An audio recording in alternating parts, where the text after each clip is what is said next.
Un gros chiour à vous partager en fait. La semaine dernière, j'ai posé une question et Mina Shamaim, j'ai trouvé la question et une très belle réponse. Une réponse dans les écrits de Rav Elalouf. Donc c'est un Rav que j'ai plusieurs fois cité ici. C'est quelqu'un, si vous maîtrisez bien l'hébreu, ça vaut vraiment le détour. C'est une personne complètement incroyable au niveau de sa connaissance. Bon, il est très très jeune, hein. Il a à peine 40 ans, il vient de fêter ses 40 ans, mais c'est un vrai génie, donc c'est une personne qui est encombrée par son intelligence. Pardon ? C'est marqué en arabe. Ouais, c'est marqué en arabe, c'est fait exprès, vous verrez pourquoi. Ne vous inquiétez pas, c'est pas de l'entrisme, ne vous inquiétez pas. Donc c'est une personne, je répète, qui est un peu dans tous les domaines. Il est dans la psycha halakha, il a eu la dernière ordination de Rav Ovadia Yosef, la dernière qu'il a donnée. Il a fait énormément de philosophie à l'université, il était dans les plus grandes yeshivot en même temps, une sorte d'hybride un peu dans tous les domaines. Et il a des connaissances aussi, pas qu'en halakha, mais aussi énormément en pensée juive, dans le Tanar, en histoire, en sociologie, et extrêmement fort aussi en Kabbalah. Ouais, donc un spécialiste de Kabbalah, mais tout ça pour un jeune de 40 ans, donc c'est assez impressionnant. Rav Elalouf, Rav Guy Elalouf. Ouais. Donc on l'a fait venir pendant la première guerre pendant la guerre des 12 jours, il a été bloqué à Düsseldorf parce qu'il participait en tant que représentant d'Arabanout à un congrès œcuménique avec les protestants, les curés. Il a été appelé pour aller voir aussi le pape parce qu'il a des connaissances en religion complètement incroyables aussi. Et en fait, il était bloqué je crois que c'était à Düsseldorf. Et donc on l'a invité à venir au Rincy. Il est venu nous donner des shiurim qui étaient assez impressionnants. Et depuis, en fait, bon, il a écrit, ça fait 10 ans qu'il parle, mais personne ne le connaissait. Et puis il y a un élève à lui qui l'a mis sur YouTube et c'est devenu une traînée de poudre. Donc il a des dizaines de milliers de vues dans chaque vidéo. C'est pas son style, c'est un vrai intello. C'est pas qu'il est en train de faire du buzz, mais en fait sa Torah est en train petit à petit de gravir. Alors, il habite à Rocha, il est Rav de Rochaïn. C'est une ville à côté de El Had, le Tartikva. Mais à part ça, je sais pas, un jour il m'a dit moi en fait étudier d'affilée 12 heures, c'est pas un problème depuis que je suis gamin, depuis que j'ai l'âge de 6 ans. Je suis fou de livres. Donc en fait, il vient pas d'un milieu religieux du tout. Il a fait, à 16 ans. Voilà. Mais en peu de temps, j'ai vu de lui il y a 10 ans, il avait à peine 30 ans, des cours de Kabbalah d'une puissance complètement incroyable. Quoi. Vraiment, c'est assez impressionnant une telle maîtrise. Bref, donc ceux qui arrivent à bien connaître l'hébreu, je vous conseille de le googliser. Rav Guy Elalouf, vous verrez, c'est assez impressionnant. Pardon ? Guy. Ouais, il apparaît sur Guy Elalouf. Voilà, vous le voyez là. D'ailleurs, on l'a invité pour le mariage de ma fille, pour la petite histoire. Il est venu parler sur la choupa et au moment où il a pris le micro, à ce moment-là précis, il y a eu des Houthim qui ont envoyé un missile en Israël. Donc il y a eu une alarme. Et il a tout de suite dit, voilà, Baruch Hashem, le Kol Shofar Min HaShamayim est en train de retentir pour valider le mariage. Il a un grand sens de l'humour, bref. Alors, ceci étant dit, on y arrive. Regardez, la question est la suivante. Il y a eu un événement ultra essentiel dans l'histoire du monde. Il y a eu la création du monde, et 2, Bayom HaShishi. Ce fut le 6e jour, pas de la création, mais le fameux 6e jour, le 6 Sivan, le 6 du mois de Sivan, qui a été évidemment le don de la Torah. Et ce don de la Torah va changer totalement le cours de l'histoire. Un peuple va recevoir au Sinaï la Torah dans un son et lumière complètement incroyable, avec des effets gigantesques, un monde entier qui est tétanisé à écouter la parole d'Akadosh Baruch Hu et ce don de la Torah. Ouais. Sauf que, à bien y réfléchir, lorsque on est au mont Sinaï et qu'on sort du mont Sinaï après cet événement incroyable, eh bien, ce qui est assez incroyable, c'est que nous n'avons pas, à ce moment-là, du tout, reçu le Sefer Torah. Nous n'avons pas de Sefer Torah, la Torah écrite que nous connaissons, que nous exhibons, nous ne l'avons pas reçu.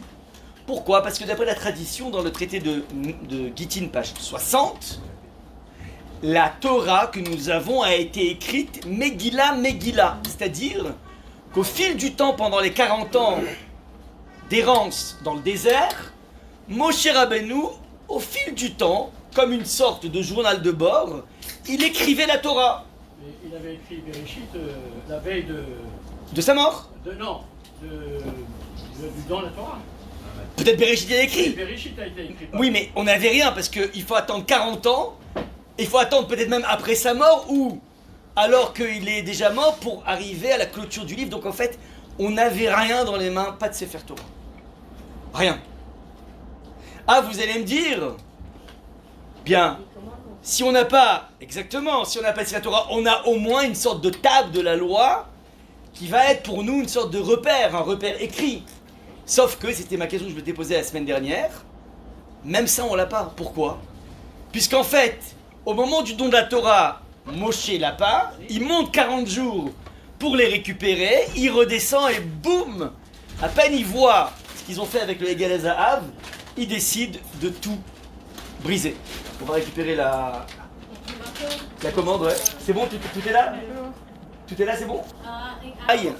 Donc la question que je me suis posée cette année, c'est qu'au bout du compte, on n'a ni un Sefer Torah dans les mains, ni une table de la loi dans les mains, puisqu'elle arrivera normalement au bout de 40 jours.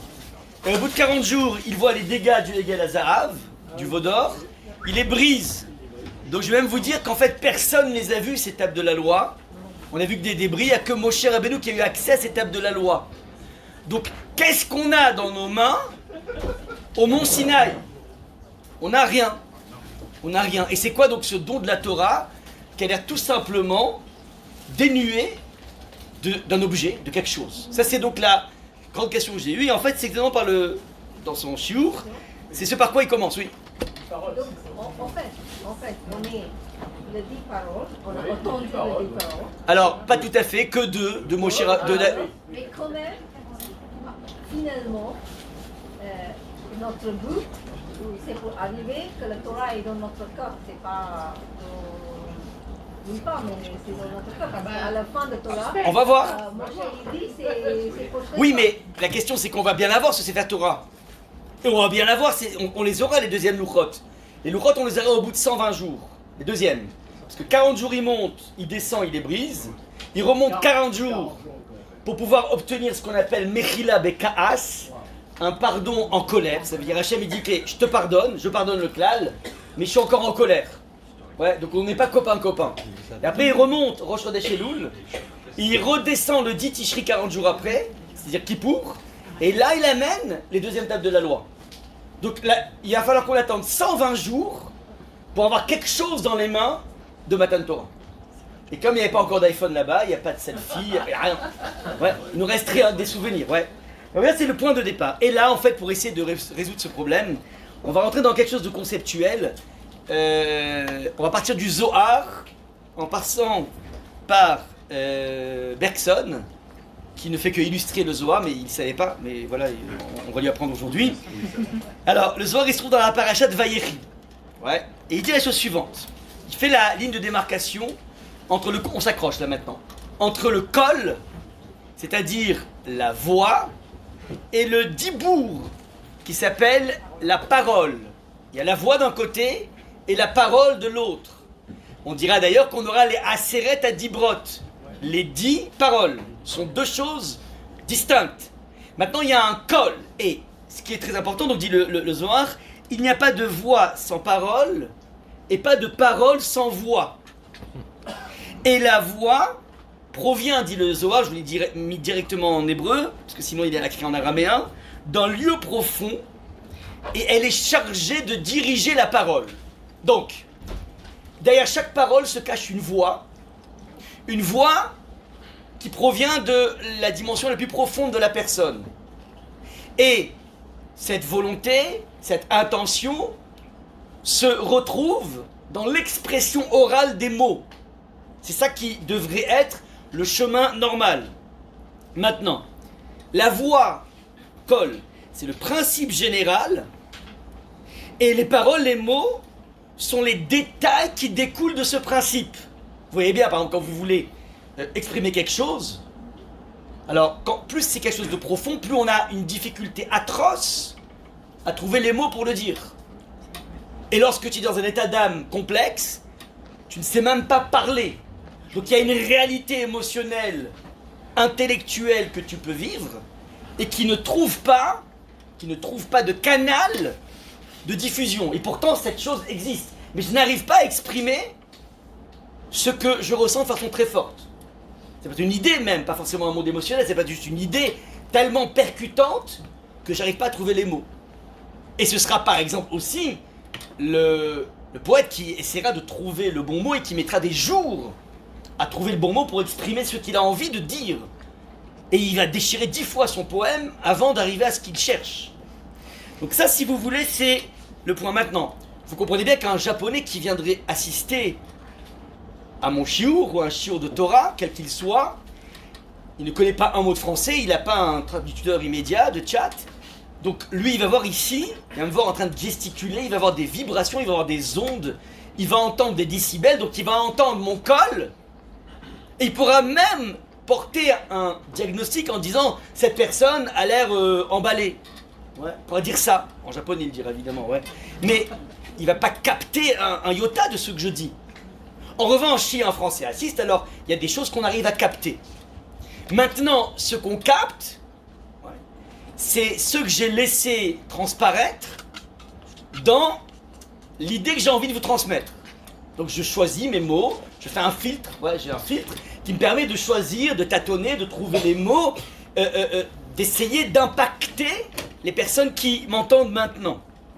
Maintenant, il y a une tragédie qui se trouve dans l'utilisation des mots. Cette tragédie a été mise en exergue, mais en fait, ce n'est que le reflet de ce que dit ce Zohar. Le Zohar, donc je vous dis, il a été écrit en 2e siècle, 3e siècle, enfin par Rabbi Shimon Bar Yochai, donc c'est le 2e siècle après Jésus. Et donc il y a un grand esprit qui s'appelle Ferdinand de Saussure, qui a fait cette ligne de démarcation que tout le monde connaît entre le signifiant et le signifié. Par exemple, lorsque je prononce le terme, c'est un stylo, un bic bleu, qui n'est pas le mien d'ailleurs. Donc, un stylo, quand je dis stylo, c'est un signifiant. Et ce que le signifié, c'est l'image, l'idée qu'on se fait de ce stylo. Maintenant, moi, quand j'ai dit stylo, j'ai appliqué un terme qui est commun à nous tous. Parce que quand je dis stylo, vous savez très bien c'est quoi un stylo. Sauf que vous avez un écho pas forcément le même que le mien. Parce que moi, j'ai joué en bas de gamme, bic. Certains parmi vous ne pensent qu'à un Mont Blanc.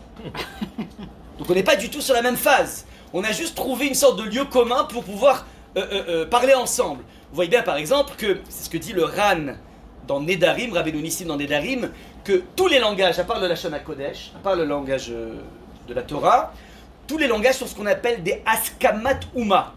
C'est une convention dans une nation. Ça veut dire qu'on était tous ensemble comme ça, et puis on a dit tap, et puis les Français ont dit table, et les Anglais ont dit table, et les Allemands ils ont dit tisch. Donc on retrouve un peu la même chose, c'est chacun à sa façon. Maintenant, quand je dis table, fort à penser que puisque c'est qu'une convention entre nous, je ne suis pas en train de traduire l'essence existentielle de la table. C'est une convention. Et j'aurais pu très bien l'appeler perroquet. Et tout irait bien. Et tout le monde aurait dit perroquet. C'est une convention, pas plus qu'une convention.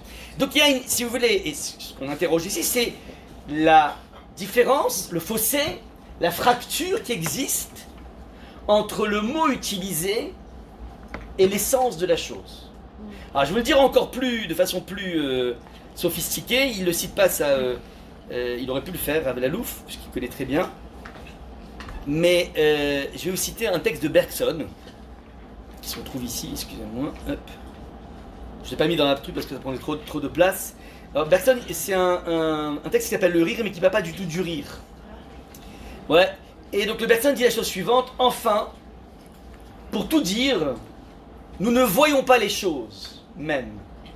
Nous nous bornons le plus souvent à lire des étiquettes collées sur elles. Vous avez l'idée d'étiquette. Ouais, c'est le mot. Cette tendance issue du besoin s'est encore accentuée sous l'influence du langage. C'est-à-dire que le langage est quelque chose qui te permet de plaquer des étiquettes, mais qui va forcément trahir l'essence des choses. Car les mots, dit Bergson, à l'exception des noms propres, désignent des genres.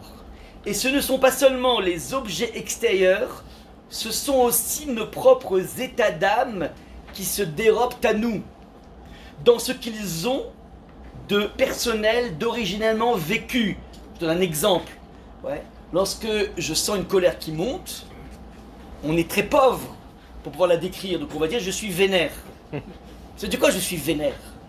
T'imagines toutes les gammes de ressentis que ça peut contenir. Or, comme on n'est pas en plus très élaboré au niveau du langage, on n'arrivera même pas à décrire ce que je ressens.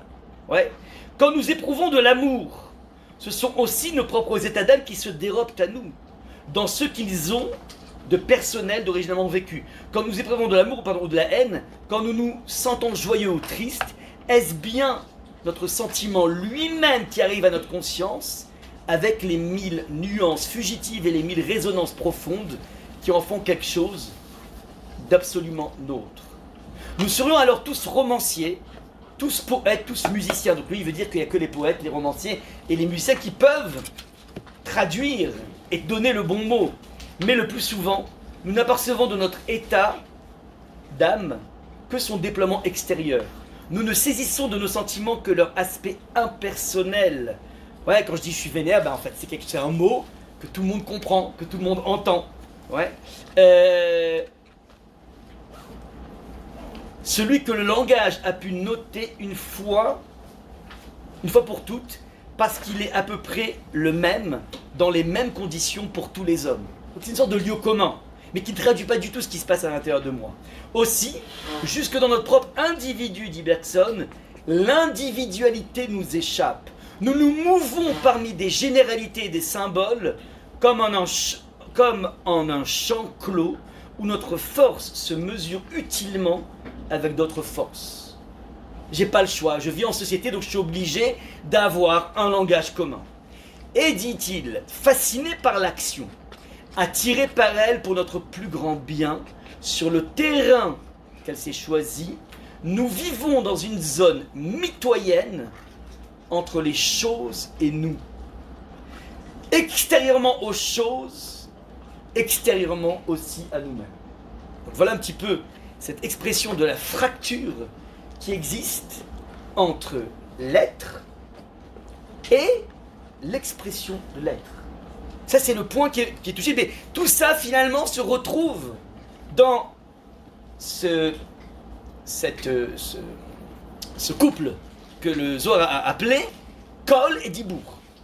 Le Kol est cette source infinie d'émotions, de réflexions qui doit tôt ou tard, mais qui n'est totalement imperceptible, et qui doit tôt ou tard trouver un canal d'expression, mais qui sera forcément limitant, parce qu'on ne peut pas mettre l'infini dans le fini. Ça c'est la problématique fondamentale du Kol au Dibour. Maintenant, que s'est-il passé? Pardon? Dans un message, les mots ne comptent que pour 5%. 40% c'est le ton de la voix, Ouais. et 60% c'est la tenue. Exactement. Très bien, on y est. Alors regardez. Engagement verbal. Qu'est-ce qu'on a eu au Sinaï? C'est la question, the big question à poser. Qu'est-ce qu'on a eu au Sinaï? Nous dit le texte, vous avez dans le grand 3 du document, Et à Devarim Haele Diber Hashem El Ke'alchem. Donc ça c'est juste après le dernier commandement, le Tarmod. Ouais, le Tarmod dans Yitro. Juste après ça, le texte dit Et à Devarim Haele, ces paroles-là, donc les Aseret Dibrot, Diber Hashem El Kol Ke'alchem. Hashem a parlé à toute votre assemblée sur la montagne. Mitor Haesh, donc au milieu des feux, et Anan, des nuées, vers Raphaël et de la brume. Qu'est-ce qu'on a eu? Kol Gadol Velo Yassaf, une voix puissante, Velo Yassaf, auquel on ne rajoute rien, mais enfin le Yassaf veut dire qui est infini. Ce qui a été donné au Sinaï, c'est exclusivement une sorte d'explosion sonore, pas de mots, d'un son. Un son qui rappelle un petit peu le son du chauffard, qui n'est pas une articulation avec une syntaxe et des mots. C'est un son qui est venu percuter le peuple juif. Ça, c'est ce que veut dire ici le texte. Ça veut dire, nous, on a ensuite, 120 jours après, attention, 120 jours après, on aura les dix tables de la loi, les Aseret Adibrot. Mais là, on n'a rien. Mais qu'est-ce qu'on a alors? On a juste l'impact d'un cri, d'un son impossible de réécrire. Ça, c'est ce qu'on a eu au Mont Sinaï. Maintenant, qu'est-ce que va devenir ce son, cette explosion sonore? Nous dit le texte du Talmud, donc c'est un texte assez connu. Ouais. Amar Rav Yehuda Amar Rav, dans le traité de Melachot, pardon. Beshaché ala Moshe la Marom, lorsque Moshe est monté au ciel, Matzo la Kadosh Baruch Hu sheyoshev vekosher kretarim leotiot. Il trouva le Saint béni soit-il assis attachant des couronnes aux lettres. Vous savez que dans un Sefer Torah, il y a plein de lettres qui ont ce qu'on appelle des couronnes. C'est une sorte de une couronne comme ça. Pardon? Sur le chêne, par exemple. Pas que sur le chine, vous avez dans plein de lettres. Ouais, des couronnes. Donc ce sont des trois petites, comme des petits vaves, des micro-vaves, qui aussi une couronne. Ouais. Donc en fait, si vous voulez, dans l'interprétation d'un texte, vous avez les mots, leur syntaxe. Vous avez le ta'am, le son, la cantillation, ça joue pour comprendre le texte. Et vous avez évidemment, en plus, c'est... Vous pouvez vous asseoir, venez. Ici, là, au moins. Ici, devant, enfin, là, il y a deux chaises. Donc, il y a ce qu'on appelle les couronnes au niveau des lèvres. Et donc, Moshe voit Hachem en train d'écrire des couronnes. Moshe lui dit, maître du monde, qu'est-ce qui retient ta main? Il lui répondit. Donc pourquoi finalement il marque ces couronnes en question? Il dit, il y a un homme qui apparaîtra dans plusieurs générations, Akiba ben Yosef, c'est son nom, et il interprétera sur chaque pointe, sur chaque couronne, des montagnes entières de lois, tilé, alachot. Ouais, des milliers d'alachot. Donc il y aura une personne qui s'appelle Rabbi Akiva, qui aura cette faculté de pouvoir interpréter. Moshe dit alors, je veux le voir, montre-le-moi. À ce moment-là, Hachem lui répondit, retourne-toi. Moshe alla s'asseoir au fond. Donc, il lui fait une sorte de Back to the Future, ou je sais pas comment on appelle ça, peu importe. Ouais. Machine à avancer le temps plutôt, Back to the Future. Et il se retrouve dans la classe de Rabbi Akiva, Moshe. Ouais, donc, il fait un bond comme ça d'une millier d'années à peu près. Il était assis au fond, au 8e rang. Donc, j'imagine que c'est un peu les cancres qu'on met au 8e rang. En général, les agnans, on les met au premier rang. Donc, les meilleurs élèves, ils sont au premier rang. Les 8e, en général, c'est les cancres, ouais. Donc, il est au 8e rang. Et il ne comprenait pas ce qu'il disait. Donc il y a un cours de Torah de Rabbi Akiva. Il est lui celui qui a amené la Torah au monde. Et il ne capte rien. C'est atroce. Sa force l'abandonna. Mais lorsqu'ils arrivèrent à un point, les élèves demandèrent à Rabbi Akiva, Rabbi, d'où tu sais cela? Et il répondit, c'est une halakha transmise à Moshe au Sinaï. Halakha Moshe mi Sinaï. Alors l'esprit de Moshe fut apaisé. Et là en fait on a quelque chose d'assez extraordinaire qui est en train de se dérouler sous nos yeux, qui est en fin de compte que la Torah est une explosion sonore infinie, dont la première transcription va être le Sefer Torah écrit au bout de 40 ans par Moshe Rabbeinu. C'est la première, on va dire, transcription, mais qui dit transcription dit forcément limitation. Et comme c'est une limitation, alors la façon par laquelle ça a été écrit est en fin de compte une façon extrêmement condensée, en mode anthésite, ou je sais pas comment on appelle ça, ou bourra, appelez ça ce que vous voulez. Dans la bourra, ils la prennent direct, sans la couper. Mais anthésite, ouais. Ça veut dire qu'en fait, c'est un texte qui est a priori facile à lire et qui en fait renferme en lui des centaines et des milliers et une infinité de possibilités de sens. Donc, je répète, on a un infini qui doit quelque part se trouver dans une scripturalité, mais même cette scripturalité, on va s'arranger pour qu'elle soit la plus condensée, pour laisser la place en permanence a un col qui va petit à petit épouser plusieurs formes à travers les siècles. Vous voyez se dérouler sous vos yeux le cheminement du col de la Torah qui ne se laissera jamais enfermer dans un écrit. Ouais. Vous savez, par exemple, je ne sais pas si j'ai déjà cité ici, mais normalement la Torah orale qui a été donnée à Moshe, donc il y a eu le texte, mais le texte partiel, la Seret Dibrot, et ensuite il y avait un enseignement oral. Cet enseignement oral, d'ailleurs le Maharal dit que Moshe Kibel Torah mi Sinaï Sarah le Yoshua. Kibel, il a reçu la Torah au Sinaï, Sarah le Yoshua, il a transmis à Yoshua. Et le Maharal fait la remarque, pourquoi tu dis pas qu'en fait Yoshua Kibel mi Moshe? Moshe Kibel mi Sinaï, il reçoit du Sinaï, et Yoshua Kibel de Moshe. Alors il dit en fait le Maharal que Kabbalah, c'est qu'en fait Moshe il a pris ce qu'il pouvait. Il ne pouvait pas tout étreindre.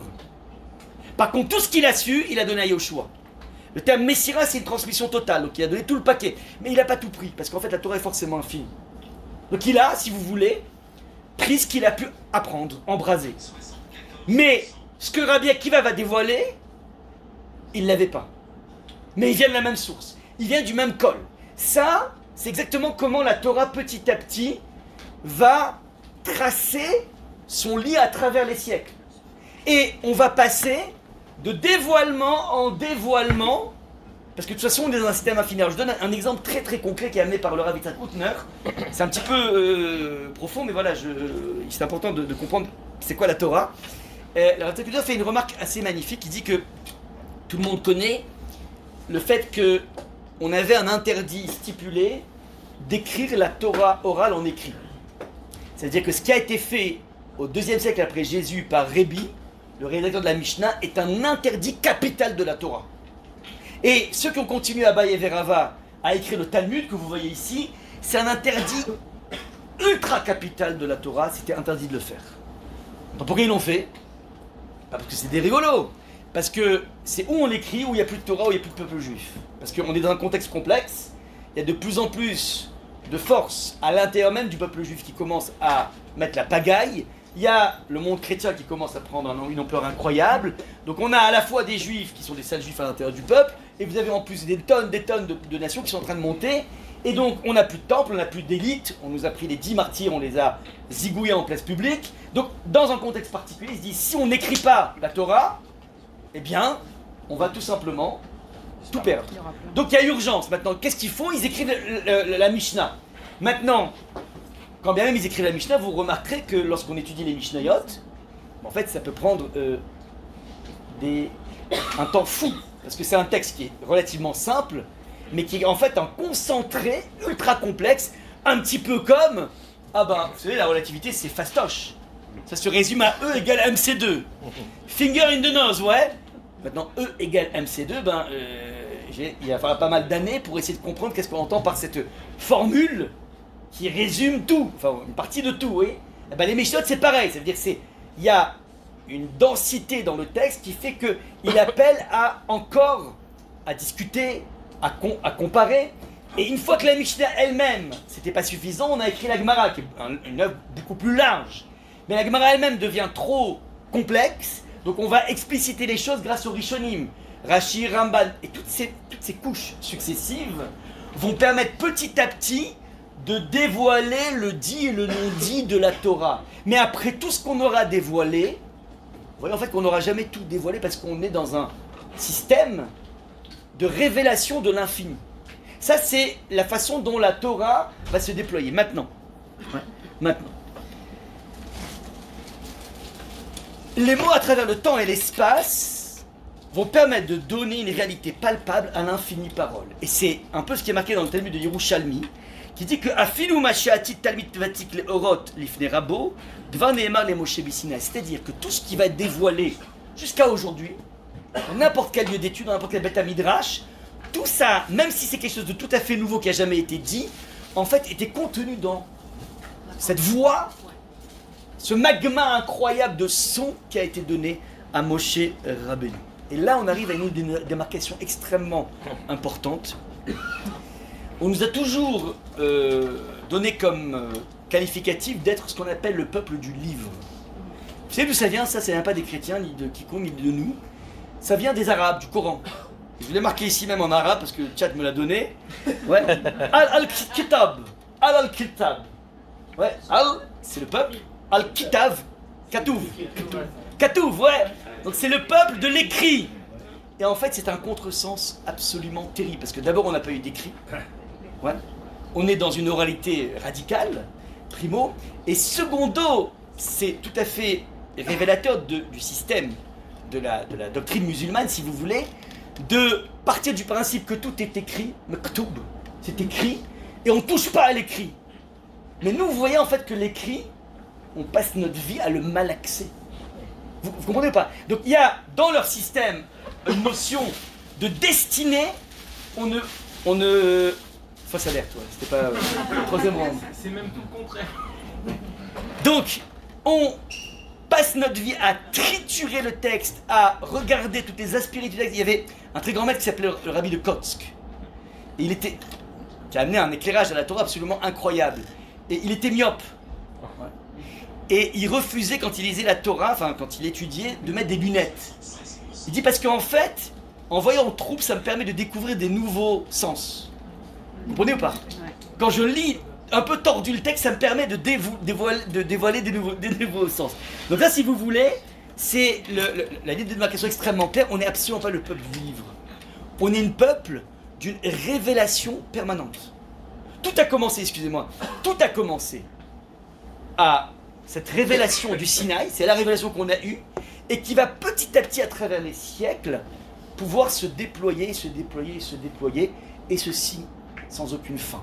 Ça, c'est la façon dont la Torah nous a été donnée et continue en fin de compte à être donnée parce qu'en fait nous avons une possibilité en permanence de pouvoir tout simplement essayer de découvrir tous les éclats qui se trouvent dans ce qu'on croit être figé, qui est en fait d'une dynamique absolument incroyable. Alors, si on dit ça, alors on peut encore mieux comprendre un débat très connu dans le Talmud, le traité de Baba Metzia, qui raconte donc une dispute dans une halakha un peu complexe de Taharot, c'est-à-dire des notions de pureté et d'impureté. Et ce débat, donc on appelle ça l'histoire du Tanuro Shel Achnai. Je vous explique de quoi il s'agit. Nos maîtres ont enseigné que le four d'Achnai était un four découpé en anneaux, entre lesquels on avait placé du sable. Et on se demande quel va être le processus de purification de ce four. Rabbi Eliezer le déclare pur et les sages le déclarent impur. Okay, donc ils ont en divergence d'opinion. Les maîtres disent il est impur et lui il dit pur. Ce jour-là, Rabbi Eliezer, le grand Rabbi Eliezer, apporta toutes les réponses possibles, mais ils ne les acceptèrent pas. Donc lui, il était seul contre tout le monde. Il leur dit, si la halakha est conforme à mon avis, que ce caroubier en témoigne, le caroubier fut déraciné de 100 coudées. Donc lui, il dit, regardez, vous allez voir, vous voyez ce caroubier? Eh bien, si j'ai raison, regardez, hop, et boum, 100 coudées, c'est 50 mètres, le caroubier s'est décalé. Et à ce moment-là, Rabbi Yehoshua répond, on n'apporte pas de preuve à partir d'un caroubier. C'est pas une preuve. Il reprit, si la halakha est conforme à mon avis, que le canal d'eau en témoigne, le cours d'eau se mit à couler à rebours. C'est quand même pas mal, quoi. Vous imaginez les chutes du Niagara qui se mettent à monter. Le feu d'artifice du Niagara, ouais, bon. On n'apporte pas de preuve à partir d'un canal d'eau, répondent les maîtres. Ensuite, il reprit encore, si la halakha est conforme à mon avis, que les murs de la maison d'études en témoignent. Ouais. Alors, c'est pas pour rien toutes ces notions-là. Parce qu'en fait, le caroubier, ça prouve il montre dans son expérience personnelle qu'il a vécu un peu comme Rabbi Shimon Bar Yochai, il s'est contenté dans sa vie que de manger du caroub, c'est-à-dire je suis quelqu'un je me suis donné pour la Torah. Et l'eau, c'est toujours le symbole de la Torah. Moi, j'ai été capable de m'investir tellement fort que je suis capable de retourner toute la Torah. Et dernière chose, que les murs du Beth Midrash penchent, parce que j'ai passé ma vie dans le Beth Midrash, oui. Les murs commençaient à s'incliner pour tomber. Rabbi Yehoshua les réprimanda et dit, si des sages s'affrontent en halakha, que venez-vous faire ici? Vous n'avez pas lieu d'être ici, dit-il au mur. Les murs ne tombèrent pas, donc en fait ils sont restés en mode tour de Pise, ouais, donc de là-bas que ça s'est passé, je sais pas. Par respect pour Rabbi Yehoshua, donc ni ils tombent, ni ils se remettent, donc en fait voilà, ils restent en mode oblique. et ne se redresse pas, par respect pour Rabbi Eliezer. Donc vous imaginez un petit peu les murs obliques, c'est comme à mon beau-fils, pour ceux qui connaissent un peu Astérix. Voilà, je vois qu'il y a des connaisseurs, super. Ils demandèrent inclinés, Rabbi Eliezer dit alors, ils demeurèrent inclinés, excuse-moi. Rabbi Eliezer dit alors, si la halakha est conforme à mon avis, que le ciel en témoigne. Une voix céleste retentit et dit, pourquoi vous opposez-vous à Rabbi Eliezer alors que la halakha est conforme à lui en tout lieu? Donc Akadosh Baruch Hu, et faites attention, ce qui surgit, regardez en hébreu, c'est Bat Kol, la fille d'une voix. On parle depuis tout à l'heure une voix, ouais. Donc une Bat Kol est venue. À ce moment-là, Amad Rabbi Yoshua et se leva et déclara, Lo Bashamayim hi. La loi n'est pas dans le ciel. Je refuse le Kol. Pourquoi? Elle n'est pas dans le ciel, au Bashamayim hi. À ce moment-là, les anges, Eliaou a rencontré les anges, il dit mais qu'est-ce qu'il fait là-haut? Qu'est-ce que dit Hachem de ce débat incroyable? Et Hachem s'est exprimé en disant Nitzruni Banaï. Mes enfants m'ont vaincu. Non pas m'ont vaincu pour dire que finalement il y avait une sorte de rébellion à Hachem, mais en fait on est arrivé exactement grâce à Rabbi Yoshua, exactement à ce que la Torah devait devenir. Il y a effectivement une colle, une voie, un réservoir auquel Rabbi Eliezer avait accès. Et c'est à partir de ce col que Rabbi Eliezer a voulu trancher la halakha. Mais, on l'a bien dit, tôt ou tard, il nous faut ce col, un canal de cristallisation. Et ce canal de cristallisation a commencé par Moshe, et puis va ensuite se retrouver dans les mains des maîtres de la majorité, avec des lois bien précises, avec des façons, 13 façons d'interpréter le texte, donc une façon de malaxer le texte. Mais pas un contre tous, même si Rabbi Eliezer est beaucoup plus grand que tout le monde. Et donc, Rabbi Yoshua tient tête en disant, c'est nous maintenant les dépositaires de la traduction du Kol. Ça, c'est ce qu'a imposé Rabbi Yoshua. Et Akadosh Baruch Hu dit, Nitzruchi Marek, ils m'ont vaincu. Je suis intervenu pour donner la réponse à Rabbi Eliezer. Et en fin de compte, c'est eux qui ont raison. Ça veut dire, tout se passe comme si Akadosh Baruch Hu a livré les codes, a livré la paternité de la Torah dans les mains des Chachamim. Alors évidemment, quelle est la garantie qu'on a qu'on va pas partir en total. Ah super, voilà. Je fais une petite pause. J'espère que ça arrive. Non, continuez. Ouais, je continue. Ouais, continue. Oui.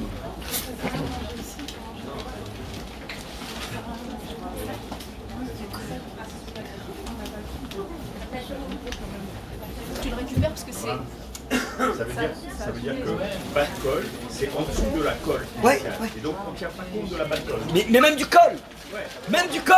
Le col initial. Même d'Hachem, ouais, bien sûr. Lui, il avait accès à ça, mais c'est pas ça qui tranche. C'est un peu comme les innovations.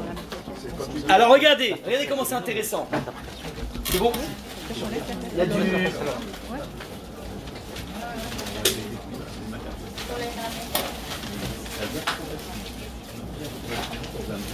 Faudrait réfléchir à une solution pour les repas la prochaine fois au Stade de France, parce que là, je...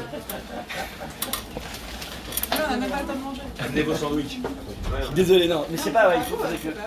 Non, je vais demander à Mickaël. Ouais. Ou un quart d'heure plus tôt et c'est pas grave. Peut-être pas. Ouais, parce qu'il y a pas de choix, il y a 33 repas là, c'est... Non mais lui, déjà hier soir, je lui ai fait 20 commandes. Donc il sait qu'il a 20 commandes. Après, maintenant, si je dis que c'est dans les mains des maîtres, tout le déploiement de la Torah et tout le dévoilement de la Torah, parce qu'on est un peuple du dévoilement, quelle est notre garantie qu'on n'est pas en train de partir totalement en folie? Quel est notre garde-fou? Puisque Moshe Rabbeinu n'est plus là. Comment on peut être sûr que la Torah que nous pratiquons, que nous interprétons, les décisions à l'arrêt qui sont prises, les décisions par rapport au peuple, qui nous donne une garantie qu'on n'est pas complètement dans le faux? Vous voyez, actuellement, il y a des gros débats qui animent le monde juif, israélien, sioniste, haredi, tout ça. Ouais, comment on fait? Et c'est vrai qu'actuellement, c'est extrêmement complexe parce que on ne voit pas se dessiner une autorité suffisamment puissante qui pourrait vraiment trancher. On voit que finalement, il y a énormément de mouvements. C'est extrêmement délicat actuellement. Ouais. On a perdu beaucoup de grandes autorités. Ouais. Et là, on se retrouve un petit peu dans des situations où on se demande, mais où est-ce qu'on va aller? Alors, il y a trois choses, trois garants, si vous voulez, de la bonne transmission de la Torah. La première, c'est qu'en fait, l'histoire le dit. L'histoire le dit, ça veut dire que quoi?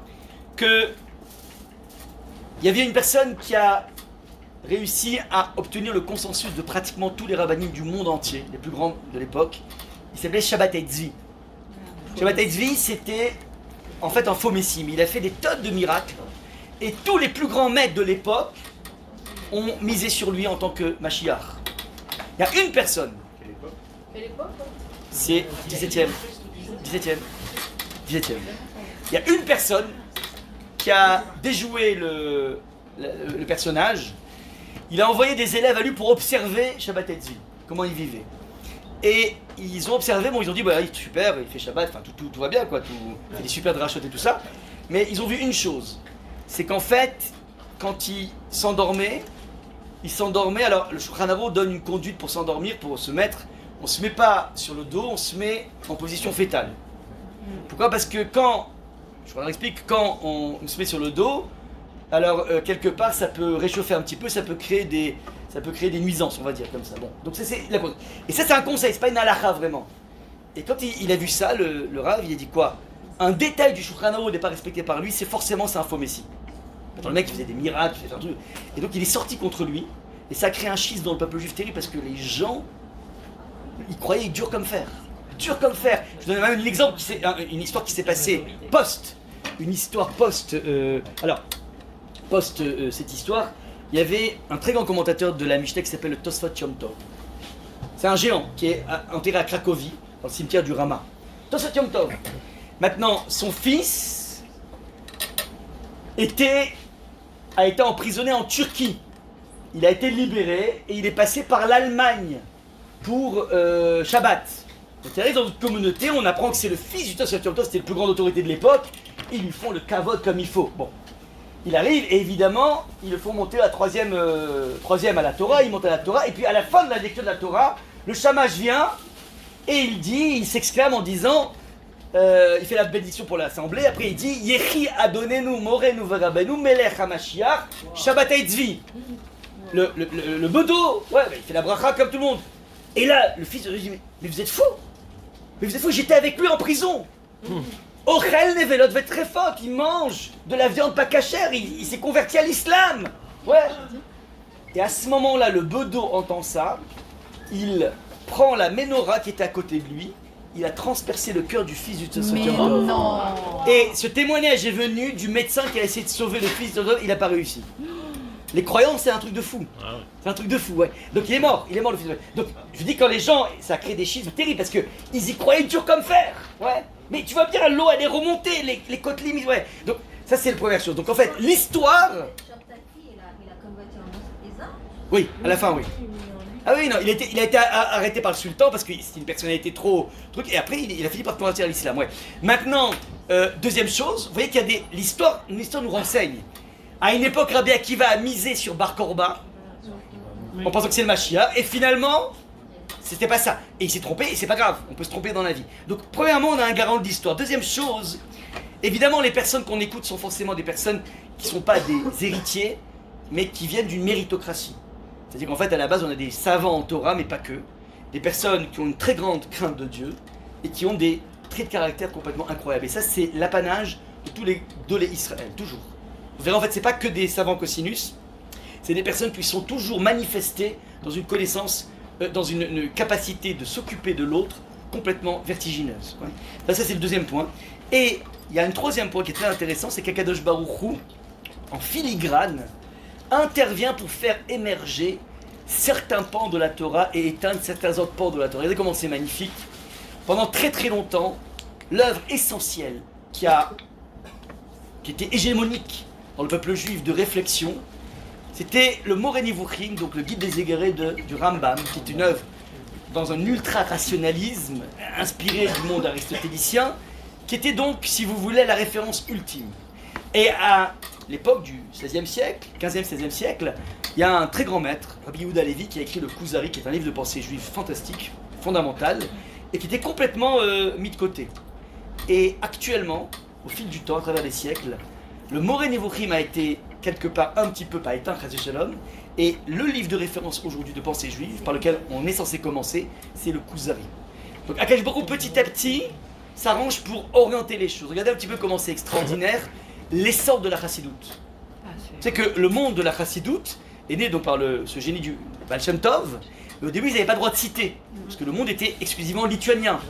Donc ils ont commencé par créer ce qu'on appelle des shtibler. Parce que des shtibler, c'est tu vas dans une cave et tu crées un petit minyan. Ouais, vous allez à Varsovie des mignans à 400 ou 500 personnes. Et vous avez des petites antennes comme ça, des petits shtibler, des petits bêtes rabat, pas rabat à l'époque, mais des petits shtibler.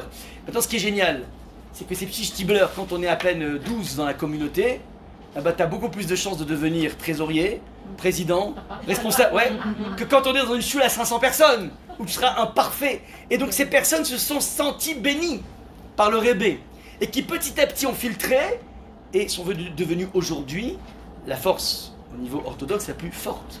Le monde est plus que ça, même au niveau de la pensée juive. Vous voyez en fait que le monde qui gouverne aujourd'hui la pensée, c'est évidemment le monde de la Chassidoute. Et même si on a dans le monde lituanien un Rav qui s'appelle le Rav Yitzhak Hutner, qui a livré à la postérité une pensée juive extrêmement élaborée, tous ses élèves expliquent qu'en fait toute sa pensée est tirée des Gdolei Admurim, ouais, des maîtres de la Chassidoute. Ça veut dire qu'en fin de compte, la pensée juive aujourd'hui, c'est la Chassidoute, qui était au début mise totalement de côté, et aujourd'hui vous avez de partout.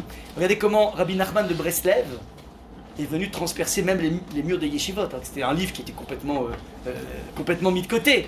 Ouais, et regardez comment aujourd'hui aussi les écrits de Rav Kook commencent à pénétrer un petit peu partout dans le monde. D'ailleurs, ce Rav Elalouf donne un cours à 60 anciens Barou Yeshiva, la Yeshiva de Chevron, qui est la Yeshiva la plus high dans le monde lituanien.